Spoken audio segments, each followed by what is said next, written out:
YTN 라디오 이동형 뉴스 정면승부 3부 시작합니다. 키워드로 오늘의 뉴스를 풀어보는 오늘의 키워드 시간입니다. 헤럴드 경제 배도원 기자 연결하겠습니다. 배 기자님. 네, 안녕하십니까. 윤석열 전 검찰총장이 주말에 5.18 광주 민주화운동 관련 메시지를 냈는데 여권의 맹비난이 이어지고 있죠? 네, 그렇습니다. 일단 윤석열 전 총장이 최근 언론 인터뷰에서 밝힌 메시지를 좀 먼저 살펴보고 여권 반응을 좀 전해드리겠는데요. 5.18은 지금의 헌법과 자유민주주의 체제를 만드는 원동력이다. 자유민주주의 헌법 정신이 우리 국민 가슴에 활활 타오르고 있음을 증명하는 것이다.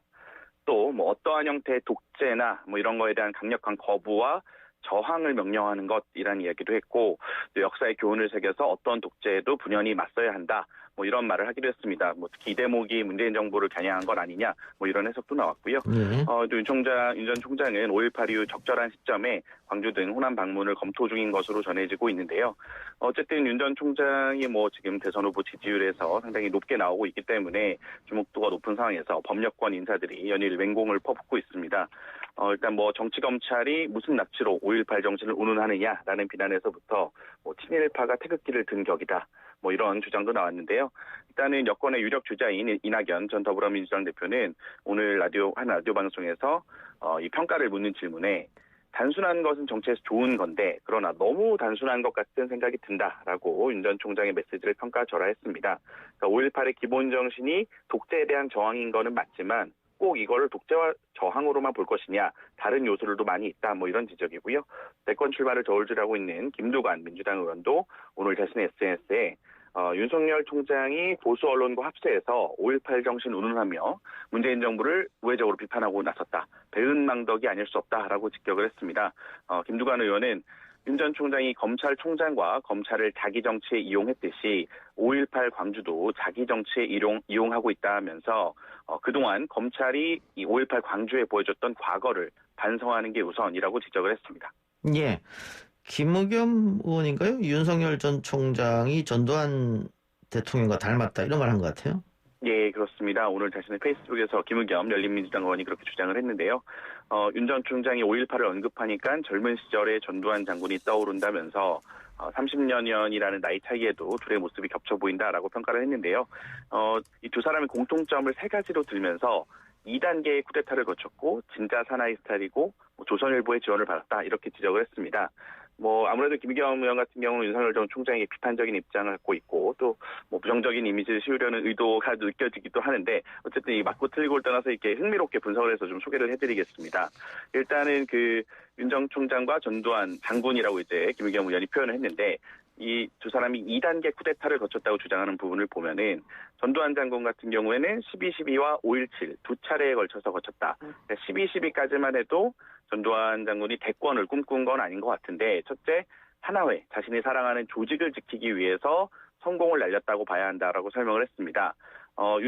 그러면서 이제 윤 전 총장도 시작은 똑같이 조직을 방어하기 위해서였다라고 설명을 했는데요. 조국 법무부 장관이 개혁의 칼날을 들이대니까 이 조직을 대단히 사랑하는 윤 총장이 조국을 칠 수밖에 없었고 당시만 해도 이게 1단계 쿠데타라는 설명입니다. 그 이상의 뜻까지는 품지 않았었는데 보수 세력이 이제 윤 총장을 어떤 떠오르는 별로 보기 시작하고 하다 보니까 내친 김에 문재인 대통령을 향해 돌진을 해서 2단계로 나눠서 이른바 반란을 일으켰다라는 설명입니다. 또 진짜 사나이라는 평가도 이제 했는데 전두환 전 대통령, 전두환 씨 같은 경우는 육사 졸업 성적이 156명 중에 126등 거의 바닥이고 윤석열 총장도 99태 검사가 됐는데 어쨌든 둘 다 조직의 우두머리가 됐다면서 사람을 다스리는 재주가 있다라고 평가를 했습니다. 이게 칭찬처럼 들리지만 그렇지만은 않은데요. 전두환 씨 같은 경우에는 당시 이제 12.12 쿠데타 주역들의 친분이 좀 돈독해서 다들 나이가 지긋한 할아버지들인데도 엄격한 위계질서 속에서 모임이 돌아간다라고 전해 들었다면서 또 자신이 4년 전에 박근혜 전 대통령 탄핵 국면에 이 검사 윤석열과 술자리 했을 때를 회고했습니다. 그러면서 이제 당시에 이제 김의겸 의원이 윤석열 총장하고 술을 먹고 있는데 계속 윤 전 총장에게 전화가 걸려왔답니다. 이게 검사 후배들한테. 근데 윤 전 총장이 이제 전화를 끊고 이게 자기를 따르던 녀석들인데 그동안은 연락 한 번 없다가 세상이 바뀌니까 모임 한번 하자고 성화를 낸다. 자식들 이렇게 했다라는 건데요.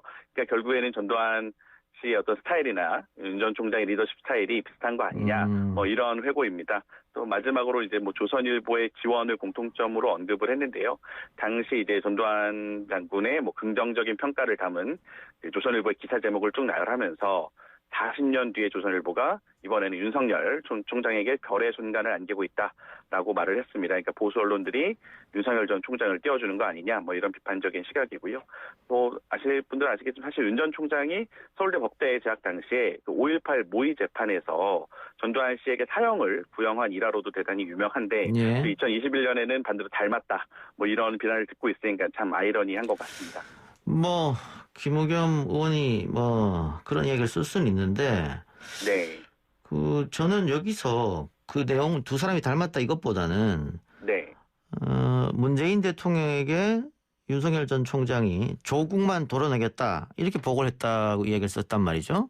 예, 맞습니다. 근데 김우겸 의원이 이제 청와대 출신이니까 말에 또 신빙성이 실릴 수도 있는 것인데 네. 만일 이 말이 사실이라고 한다면 이게 뭐 인사권에 대한 도전일 수도 있고 표적 수사일 수도 있고 이 말을 왜 했냐면 사모펀드 때문에 그랬다는 거 아니에요? 근데 지금 네, 사모펀드는 무죄가 나오고 있는 상황이기 때문에 그러면은 사모펀드가 무죄가 나오니까 결국은 표창장으로 별건 수사한 거 아니냐 이렇게 이야기 될 수 있어서 이 건이 좀 큰 논란이 되지 않을까 싶었는데 이 문제는 크게 언론에서 안 다루고 있는 것 같네요.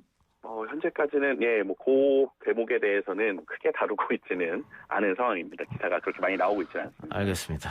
뭐 정경심 교수 재판이 또 2심이 진행되니까 결과를 좀 지켜보고요. 최근 여론조사는 윤석열 전 총장 지지율이 이재명 경기도지사와 엎치락뒤치락 하는 모습. 그러니까 조사 기간마다 좀 달라요. 예, 그렇습니다. 이게 조사 방식이 달라서 그런 거죠? 예, 주로 그렇게 지금 나오고 있는데요. 똑같은 날짜에 조사가 진행된 두 여론조사가 하나는 이재명 지사가 지지율 1위, 반대로 또 하나는 윤석열 전 총장의 1위, 이런 식으로 완전히 다른 결과를 보이는 경우가 좀 적지 않게 나오고 있는 상황입니다. 예. 말씀하신 것대로 이제 조사 방식에 따라 달라지는 양상을 보이고 있는데요.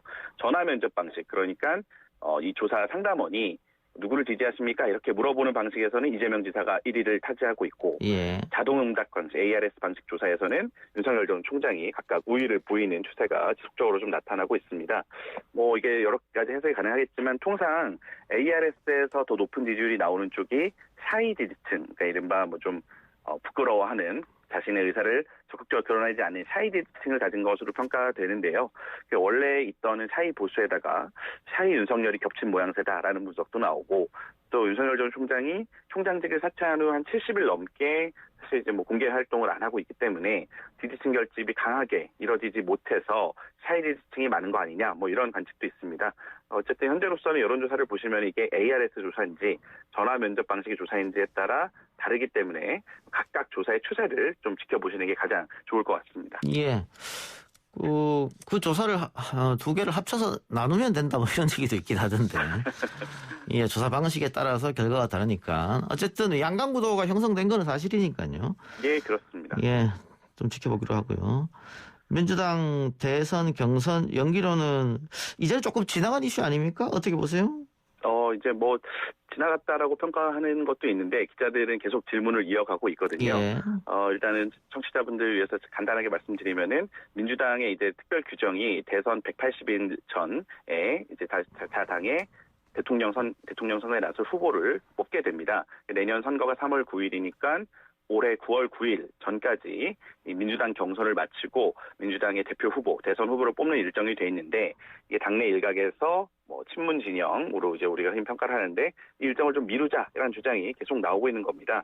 표면적인 이 미루자는 이유는 후보를 좀 빨리 뽑아놨다가 국민의힘이나 어떤 야권의 후보가 뒤늦게 이제 나오면은 괜히 미리 뽑아놔서 공격만 더 받고 대선 본선에 별로 도움이 안 된다라는 거고, 예. 코로나19라는 비상 상황도 있기 때문에 좀 천천히 정리를 하고 뽑자, 뭐 이런 논리입니다. 반면 반대하는 측에서는 뭐 지지율 1위를 달리고 있는 당내 이재명 경기도지사 측이 반대를 하고 있는데, 이 만들어 놓은 걸 규정을 왜 바꾸냐. 지난번 재보선 때도 룰을 바꿔서 더 비판을 받은 측면이 있는데 그냥 원칙대로 가는 게 맞다, 이렇게 맞서 왔습니다. 예. 이제 계속 당내에 논란이 나오고 지금 이제 대선 주자들까지 이거 빨리 매듭을 져라 이렇게 얘기가 나오다 보니까 교통정리 요구에 오늘 송영길 신임 당대표가 입을 열었습니다. 광주에서 입을 열었는데요. 이 룰 확정 요구에 대해서 당원 당규상 경선룰이 이미 정해져 있다라는 말씀만 드린다. 뭐 이렇게 짧게 답을 했는데요. 사실상 이제 경선에 개입하지 않겠다, 불개입한 태도를 견지하면서 즉 경선 연기를 하지 않겠다라는 입장으로 풀이가 되고 있고요.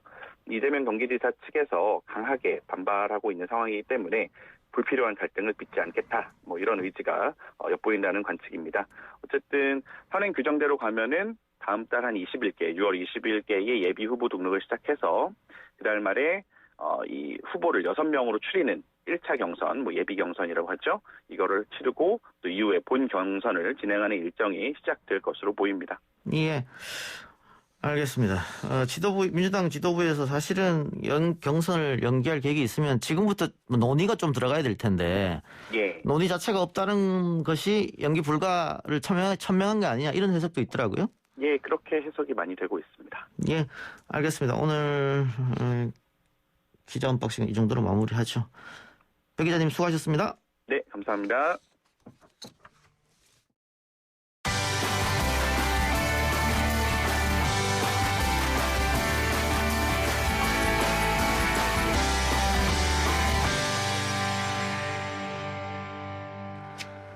(41주기를) 맞은 5.18 민주항쟁 추모제에 보수정당인 국민의힘이 사상 처음 공식 초대를 받아서 함께했습니다. 김종인 전 비대위원장의 무릎 사과 이후에 민심이 달라졌다는 얘기도 들리고요. 초청받은 두 분 의원 중 한 분 연결하겠습니다. 성일종 의원 전화 연결합니다. 의원님 안녕하십니까? 예, 안녕하십니까. 성일종 의원입니다. 어제 추모제에 참석하셨더라고요. 예, 잘 다녀왔습니다. 예, 분위기가 어땠습니까? 우선 광주 우리 5.18 유가족 단체가 3군데가 있거든요. 예. 또 유가족 일단 단체 임원님들을 비롯해서 유가족분들 또 우리 광주 시민들께서 따뜻하게 이렇게 맞아주시고 또 앞으로 더 미래에 좋은 역사를 쓰라고는 격려 말씀 주셔서 이 자리를 빌어서 다시 한번 감사드리고요. 앞으로 우리 5.18 광주의 정신이 더 빛날 수 있도록 저희가 열심히 일하겠다는 말씀 드립니다. 예. 근데 국민의힘 의원 중 의원님과 정운천 의원 두 분만 초청을 받았던데 그 이유가 있을까요? 예, 우선 5.18 단체가 3곳이 있는데요. 공법단체로 지금 현재 광주의 사단법인의 형태로 3개의 단체가 이렇게 존재하고 있었거든요. 예. 그런데 이 사단법인의 형태를 국가보훈처의 공법단체, 국가보훈처의 보훈단체로 격상을 시키는 이런 일을 해드렸고요. 두 번째로 사단법인이었을 때 회원하고 공법단체로 갈 때의 회원 자격이 좀 틀립니다. 예. 근데 광주에서 희생되신 당시에 학생분들이 한 70여 분 정도, 72분이 계셨는데 이분들은 제사 드릴 분이 없잖아요. 그래서 형제자매가 그동안 제사를 모셨습니다. 예. 근데 공법단체로 가면 조건이 본인이거나 자식밖에 안 되거든요. 예. 그래서 이분들까지 이렇게 공법단체의 회원이 되실 수 있도록 국회에서 여야가 합의하고 또 그렇게 법안을 만들어서 통과를 시켜드린 거고요. 이에 대해서 상당히 아주 고마워하셨습니다. 그래서 여기에 정운천 의원은 저희 국민통합위원장을 맡고 계시고 저는 또 법안을 처리하고 있는 정무위의 간사를 맡고 있었기 때문에 또 오실 때마다 참 많이 우리 5.18 단체분들이 국회에 오셨습니다. 자녀도 오셨겠지만 그래서 오실 때마다 저희가 이렇게 맞이하고 또 배웅해드리고 또 주시는 말씀 잘 들어서 법안으로 이렇게 성안할 때까지 역할을 했기 때문에 고마움을 느끼신 것 같습니다. 예. 김종인 비상대책위원장 시절에 5.18 광주 민주묘지 앞에서 김 전 위원장이 무릎 꿇으며 사과하기도 했고 정강정책에 5.18 정신 계승을 넣기도 했습니다. 그렇습니다만 과거에 임을 위한 행진곡 재창 거부도 있었고 또 김진태, 이종명, 김순례 의원의 망언도 있었단 말이죠. 이제 국민의힘이 좀 바뀌었다 이렇게 봐도 되겠습니까? 예, 저희가 지금까지 쭉 오면서 우리 김종인 비대위원장님께서 무릎으로 이렇게 사죄를 이렇게 가슴으로 하셨고요. 또 저희 전에 원내대표 하셨던 주호영 대표님께서도 현장 다녀오시고 또 이 법안 만드실 때 원내 함께 하시면서 많은 도움을 주셨습니다. 또 저희가 그렇게 또 직접 나서서 하고 지금 의원들께서도 다 같은 마음으로 이렇게 하고 있으니까 아마 이런 진정성들이 이제는 이렇게 많이 받아주시지 않나. 또 그걸 평가는 저희가 할 수 없지만 예. 이렇게 마음을 열어주시는 걸 보면은 저희가 많이 다가가는데 부족하지만 그래도 일정 부분 이렇게 인정해 주시지 않나 생각을 합니다. 예. 그렇게 공을 들이고 진정성을 보여주면 그 10개월 후에 있은 대통령 선거에서 호남의 마음을 좀 어디라고 봅니까?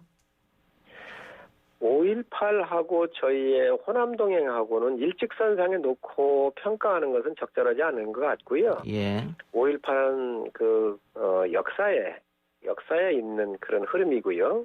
또 이 역사는 우리가 잘 받들어서 정신을 우리가 이어받아서 발전시켜야 되기 때문에 그거는 그 정파에 상관없이 해야 한다고 생각을 합니다. 그러나 호남 동행 부분은 우리가 지금까지 안 했었던 소홀히 했었던 부분들을 반성하고 더 다가가서 법안이라든지 예산이라든지 이런 또 저희 당은 당규에 호남 지역에 비례대표를 줄 때 25%를 주도록 당헌에 명시까지 했습니다. 예, 그래서 이런 것들도 많은 호응이 있으시고 좀 평가를 제대로 해주시고 있다. 또 앞으로 저희가 정말 진정성 있게 해가도록 그렇게 하겠습니다. 알겠습니다. 당내 이야기 좀 여쭤보죠. 연결된 김에. 홍준표 의원 복당과 관련해서 전대후 다른 대선 주자들과 함께 돌아왔으면 좋겠다라고 하셨던데 홍준표 의원은 복당 신청을 하면서 지금 들어가겠다 이렇게 얘기했거든요. 어떤 의미로 이렇게 말씀하신 겁니까? 우선 저희 당이 지금 현재 그 전당대회를 열리고 전당대회가 이제 6월 11일 날 있지 않습니까? 예. 그래서 우선 당력이 그쪽으로 모아져야 되고요. 예. 또 이렇게 신진들도 많이 신구 조화를 이루면서 흥행에 성공을 지금 하고 있습니다. 예. 많은 국민께서 관심을 가지시고 예. 그렇기 때문에 우선 전당대회가 성공할 수 있도록 좀 도와주십사 하는 말씀을 제가 드렸고요. 예. 또 홍준표 후보는 당이 어려울 때도 많이 역할을 해주신 분이세요. 예. 또 전에 대선 후보로도 이렇게 나서주셨고 저희 당의 귀한 자원이십니다. 예. 그렇기 때문에 일반 당원들 그렇게 들어오는 정도, 국회의원 한두 사람 들어오는 거하고는 좀 차원이 틀리지요. 지금 저희 당에 앞으로 그 대선에 흥행을 하고 또 훌륭한 분을 모시려고 하는데 여기에는 윤석열 총장, 김동연 부총리 또 장성민 전 의원 같은 분들이 계시거든요. 예. 여기에 말고도 또 아마 몇 분 더 계실 거예요. 그러면 이분들 할 때에 이렇게 함께 시너지 효과를 내면서 오실 수 있도록 하는 게 좋지 않겠나 그런 의견을 드린 겁니다. 결국은 그럼 차기 지도부가 결정할 가능성이 높겠네요.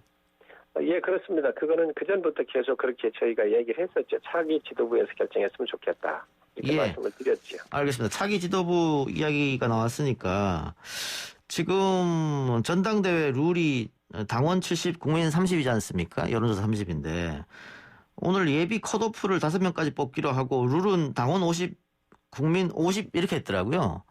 그러면 본선 룰도 혹시 바뀔 가능성이 있습니까?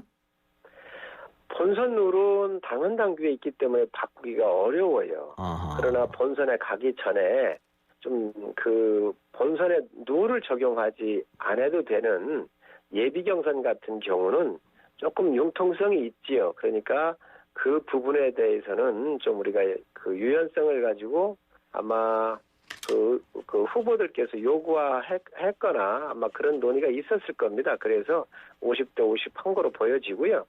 당헌 당규를 바꿀 수 있는 시간적 여유가 그렇게 많지를 않습니다. 그래서 예. 본선에서는 아마 그렇게 양해를 아마 하셨을 것으로 생각을 합니다. 후보들께서. 7대 3으로. 예. 예. 아까 의원님께서 당 전대가 관심도 끌고 있고 흥행에 성공하고 있다고 말씀하셨는데 아마 그게 초선이나 원내 젊은 층 인사들이 여론조사에서 잘 나오고 있기 때문에 그런 것 같아요. 그 초선 당대표 가능성은 어떻게 보고 계십니까? 그 예측은 할 수는 없지요. 그러나 어쨌든 당이 역동성이 부여되고 새로운 신진들과 새로운 인물들이 이렇게 많이 나오면서 당에 많은 힘이 되고 있다라고 생각을 합니다. 예. 알겠습니다. 마지막으로 이것만 좀 여쭤보죠. 법사위원장 문제로 김호수 검찰총장 후보자 청문회 안 된다고 국민의힘에서 했었는데 26일로 개최를 합의를 했네요. 예, 그렇습니다. 예, 어떻게 받아들이면 될까요?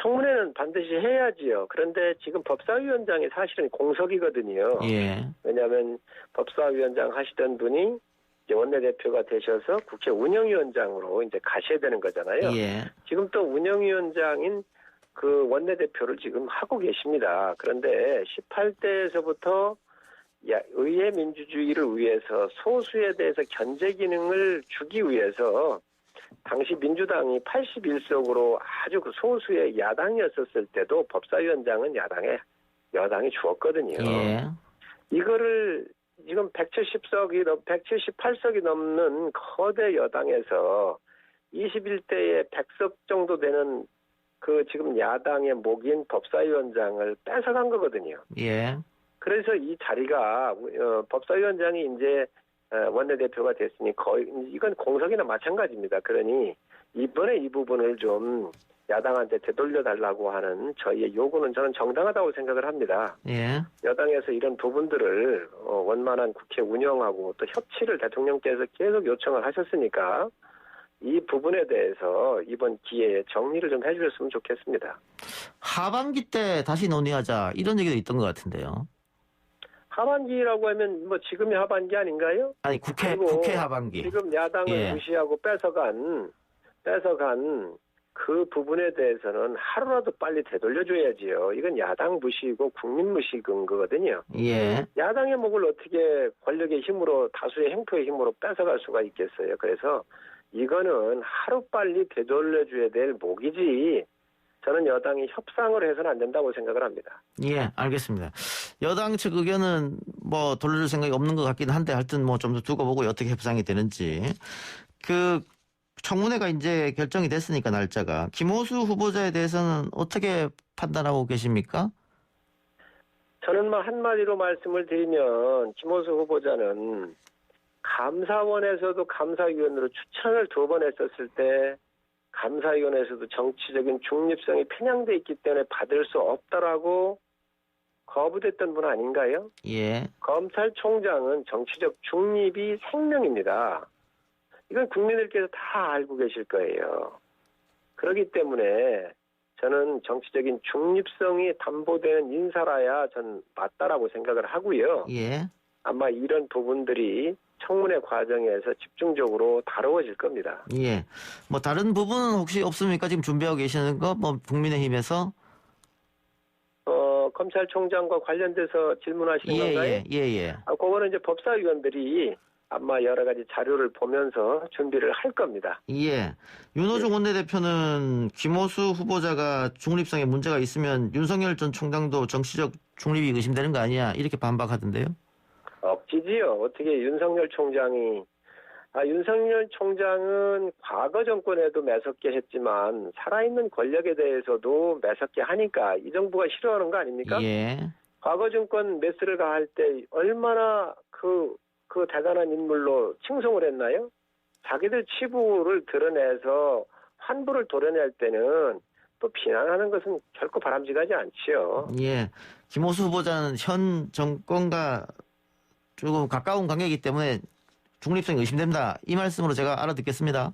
그건 이미 다 증명된 거니까 국민들께 다 아실 거라고 생각을 합니다. 예. 의원님 오늘 인터뷰 고맙습니다. 네, 감사합니다. 지금까지 국민의힘 성일종 의원이었습니다.